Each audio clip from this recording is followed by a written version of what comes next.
റഷ്യയുടെ സുഖോയ് 57 യുദ്ധവിമാനം ഇന്ത്യയുടെ കയ്യിലെത്തിയാൽ കളി മാറും. ലോകത്തിലെ തന്നെ ഏറ്റവും അപകടകാരിയായ യുദ്ധവിമാനമായി അത് മാറുമെന്നാണ് അമേരിക്കൻ പ്രതിരോധ വിദഗ്ധരുടെ ഏറ്റവും പുതിയ കണ്ടെത്തൽ.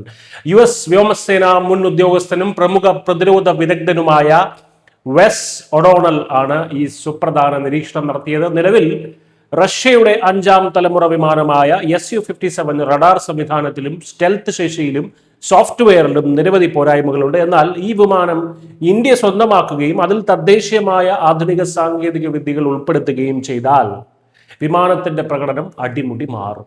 അതോടെ അമേരിക്കയ്ക്ക് പോലും അവഗണിക്കാനാകാത്ത വൻ ശക്തിയായി ഈ യുദ്ധവിമാനം മാറും. ഇതിനു മുൻപ് ഇന്ത്യ ഇത്തരം വൻ വിജയങ്ങൾ നേടിയിട്ടുണ്ട്. റഷ്യൻ നിർമ്മിത സുഖോയ് 30 MKA വിമാനങ്ങൾ ഇന്ത്യയുടെയും പാശ്ചാത്യ രാജ്യങ്ങളുടെയും സാങ്കേതിക വിദ്യകൾ വിജയകരമായി സംയോജിപ്പിച്ച ചരിത്രം നമുക്കുണ്ട്.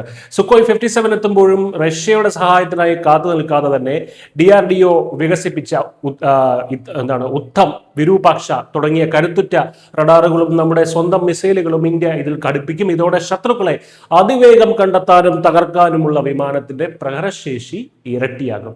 ചൈനയുടെ J-20, പാകിസ്ഥാന്റെ J-10C തുടങ്ങിയ ഭീഷണികളെ നേരിടാൻ ഇന്ത്യക്ക് അത്യാധുനിക യുദ്ധവിമാനങ്ങൾ ആവശ്യമാണ്. ഇന്ത്യ തദ്ദേശീയമായി നിർമ്മിക്കുന്ന 5ാം തലമുറ വിമാനമായ AMCA 2030 മാത്രമേ പൂർണ്ണ സജ്ജമാകൂ. അതുവരെയുള്ള മികച്ച ഒരു ഇടക്കാല പരിഹാരമായാണ് സുഖോയ് 57 ഇന്ത്യ കാണുന്നത് പോലും. 36 മുതൽ 40 വരെ വിമാനങ്ങൾ സ്വന്തമാക്കാനും HAL നാസിക്കിൽ ഇവ നിർമ്മിക്കാനുമുള്ള ചർച്ചകൾ പുരോഗമിക്കുകയാണ്.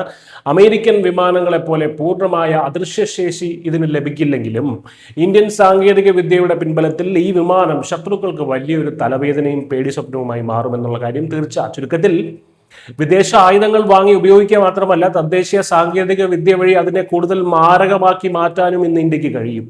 ഏഷ്യൻ മേഖലയിലെ വ്യോമ പ്രതിരോധത്തിൽ ഇന്ത്യ ഒരു വിട്ടുവീഴ്ചയ്ക്കും തയ്യാറല്ല എന്ന വ്യക്തമായ സന്ദേശം കൂടിയാണത്. News desk, news India Malayalam.